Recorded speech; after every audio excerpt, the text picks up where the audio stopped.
Cancer, ये word सुनते ही we skip the heart beat, पैरों तले जमीन खिसक जाती है। आज भी आज हम 2022 में जी रहे हैं और काफ़ी सारे लोगों के मन में यही सवाल है कि क्या कैंसर का सही में कोई परमानेंट इलाज है। आप हर जगह देख लीजिए, चाहे सोशल मीडिया हो, कोरा हो, सब जगह एक सवाल आता है, कैंसर का परमानेंट इलाज क्या है, क्या सही में ऐसा इलाज संभव है। इतने सारे सवालों के जवाब और काफ़ी सारा कॉमन सेंस आज के वीडियो में मैं आपको देने वाला हूँ।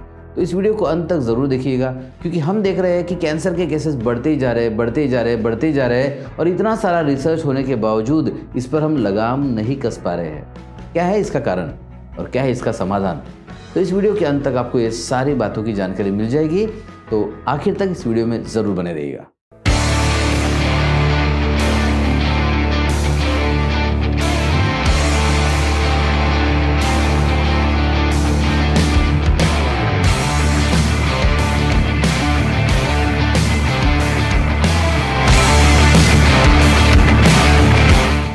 कैंसर पर जीत हासिल करने से पहले मैं आपको सिंपल भाषा में समझाता हूँ कि कैंसर होता कैसे है। देखिए, वैसे भी हमारे बॉडी में सेल्स का मल्टीप्लिकेशन और डिस्ट्रक्शन चलते रहता है, यानी कि सेल्स का तैयार होना, फिर सेल्स मल्टीप्लाई होना और सेल्स का डिस्ट्रॉय होना। सो बॉडी में एक होम्योस्टेसिस नाम का मैकेनिज्म होता है, जिसके द्वारा सेल्स का तैयार होना और सेल्स का खत्म होना, इसका एक बैलेंस बना होता है।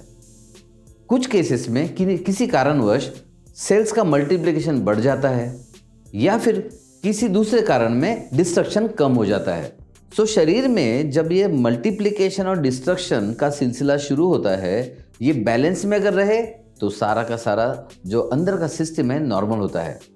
किन्हीं कारणवश अगर सेल्स का तैयार होना और मल्टीप्लिकेशन होना अनियंत्रित हो जाए तो सेल्स का बढ़ना ज़रूरत से ज़्यादा हो जाता है और यही से शुरुआत होती है ट्यूमर की या कैंसर की। अब ये सेल्स बढ़ते बढ़ते मल्टीप्लाई होते होते ट्यूमर बन जाता है, फिर आजू बाजू के जो टिश्यूज़ है, सेल्स है, आजू बाजू के सिस्टम्स है, ऑर्गन्स है, इसमें फैलने लगते हैं और पूरी तरह कैंसर का फैलाव शरीर में उस भाग में और उसके आजू बाजू के भाग में हो जाता है।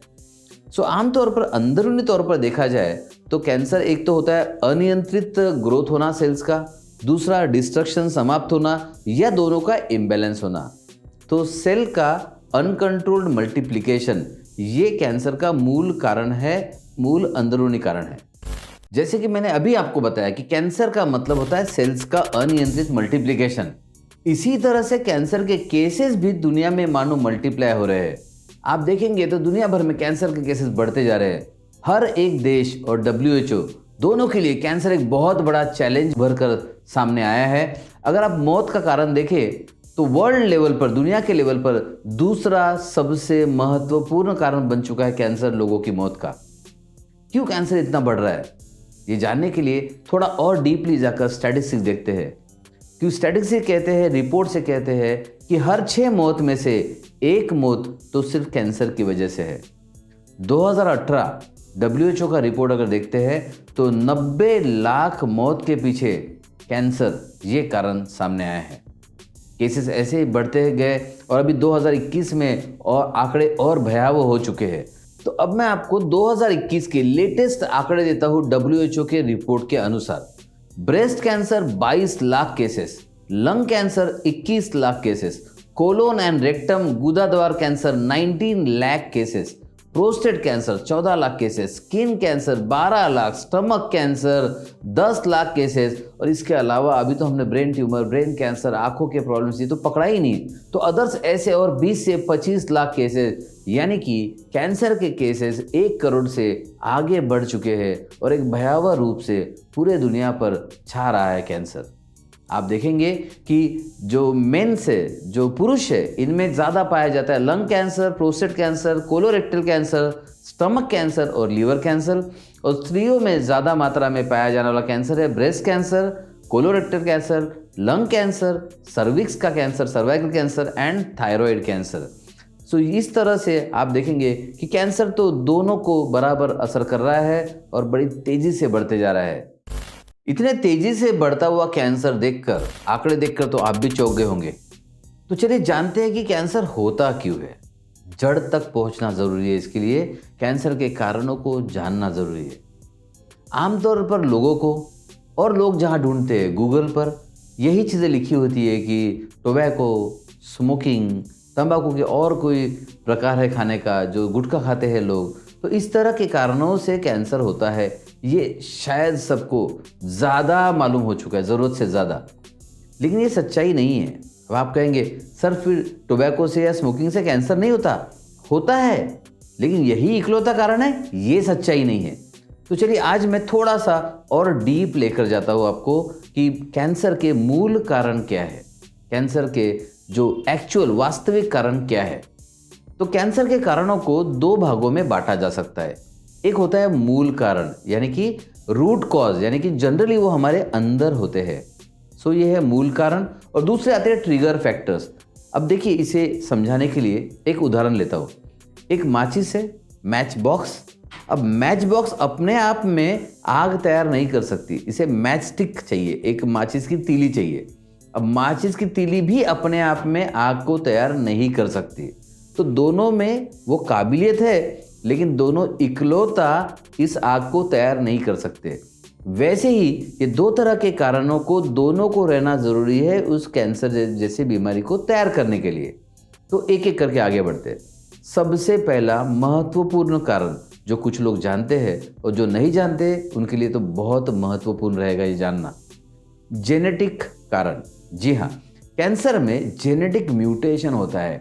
90% कैंसर बिना जेनेटिक म्यूटेशन के नहीं हो सकते। तो जब तक आपके जीन्स में अंदर कुछ बदलाव नहीं आते या आपके जीन्स में वो कैंसर की टेंडेंसी नहीं होती, आपको कैंसर नहीं हो सकता। भले आपको जो पता होने वाले कारण है, चाहे वो टोबैको हो या स्मोकिंग हो, वो भी है। देखिए, टोबैको स्मोकिंग लेने वाले हर एक को कैंसर नहीं है।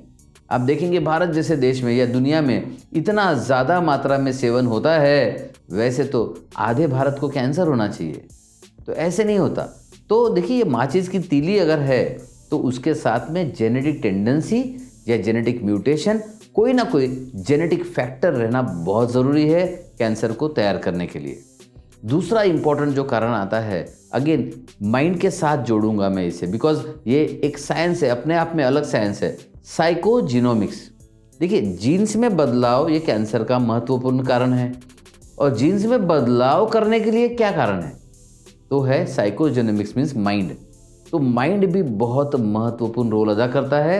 इनफैक्ट ये सर्वे में पाया गया है कि कैंसर जिन्हें भी होता है उन्हें पिछले कुछ सालों में बहुत ही मुश्किल दौर से गुजरना पड़ा, चाहे वो फैमिली का मैटर हो, चाहे वो बाहर हो, ऑफिस हो, किसी ना किसी तरह के बहुत ही गहरे स्ट्रेस से वो गुजरे हैं, और ये लगातार बराबर पाया गया है। एक दो और चीज़ें इंपॉर्टेंट मैं आपको बताना चाहूँगा। जैसे कुछ लोगों, आजकल ट्रेंड आ गया है कि शादी नहीं करते, तो अब शादी नहीं करते, ऐसी स्त्रियों में कैंसर की मात्रा ज़्यादा पाई गई है। ऐसे पुरुषों में भी कैंसर, प्रोस्टेट कैंसर की मात्रा ज़्यादा पाई गई है। तो ये बहुत डीप है, कारणों का विषय बहुत डीप है। अगर आप चाहते हैं कि इसे मैं और खुलासे से और डिटेल में वीडियो बनाऊं, तो आप कमेंट में ज़रूर लिखिएगा कि सर रूट कॉज पर वीडियो बनाइए, मैं इसे और विस्तार से आपको समझा सकता हूँ। इसके अलावा जो कैंसर के कारण है, ये भी कुछ लोगों को शायद पता होंगे, क्रॉनिक इरिटेशन। बहुत ही सीधा लॉजिक है इसका। अगर किसी भी तरह का क्रॉनिक इरिटेशन है कहीं पर भी, तो वहाँ बार बार कुरेदने के कारण, बार बार इरिटेशन के कारण उस जगह स्किन मल्टीप्लाई होने लगती है। अगर अंदर है तो सेल्स मल्टीप्लाई होने लगते हैं। जैसे आपने देखा होगा ना, एक जूता अगर आपको सूट नहीं कर रहा है तो वहाँ पर फफोला आ जाता है, फिर भी पहनते रहे तो वहाँ पर स्किन मोटी हो जाती है, वो मल्टीप्लाई होती है। और पता है, वो रिसर्च भी है कि वहाँ कैंसर होने की संभावना कई गुना बढ़ जाती है। Simple reason, chronic irritation. अब क्रॉनिक इरिटेशन ये फिजिकल तो आपको समझ गया, लेकिन ऐसे ही मेंटली क्रॉनिक इरिटेशन भी है तो भी कैंसर को जन्म दे सकता है।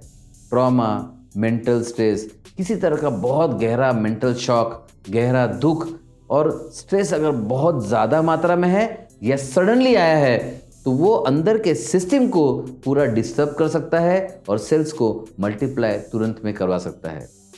बहुत सारी क्रॉनिक बीमारियां, जैसे क्रॉनिक पैनक्रियाटाइटिस, ये अपने आप में कैंसर का कारण है। क्रॉनिक गैस्ट्राइटिस, यानी कि पेट में सूजन होना, ये अपने आप में कैंसर को तैयार करता है।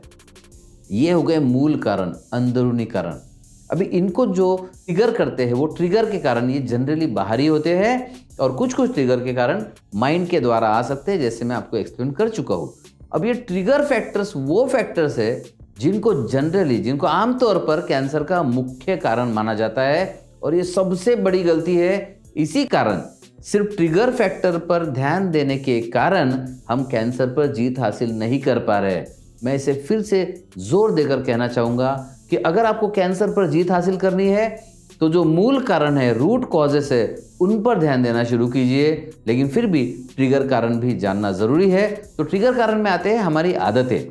अल्कोहल, टोबैको किसी भी फॉर्म में हो वो हानिकारक ही है। देन अनहेल्दी डाइट, हमारे खान पान में आजकल इतने सारे अनहेल्दी चीज़ें आ गई है। Ready to eat food, preservative food, इन सभी में कार्सिनोजेनिक तत्व होते हैं। कार्सिनोजेनिक तत्व मतलब जो कैंसर के लिए हमारे सिस्टम को ट्रिगर कर सकते हैं और कैंसर को तैयार कर सकते हैं। तो ये केमिकल्स की मात्रा में आ सकते हैं। ये फ्रूट पे छिड़काव जो केमिकल्स का होता है वो आ सकते हैं। वेजिटेबल्स पर जो छिड़काव होता है वो आ सकते हैं। इंसेक्टिसाइड, पेस्टिसाइड्स और हाँ, केमिकल्स, कुछ वैक्सीन्स में भी ऐसे केमिकल्स पाए गए हैं जो कैंसर को तैयार कर सकते हैं। काफ़ी सारी मेडिसिन को भी जाना जा चुका है अभी। सिंपल मेडिसिन रैनिटिडिन, जो शायद हर शख्स ने कभी ना कभी खाई होगी, आज पता चला है कि वो कैंसर का एक बहुत बड़ा कारण है, स्पेशली गैस्ट्रिक कैंसर का।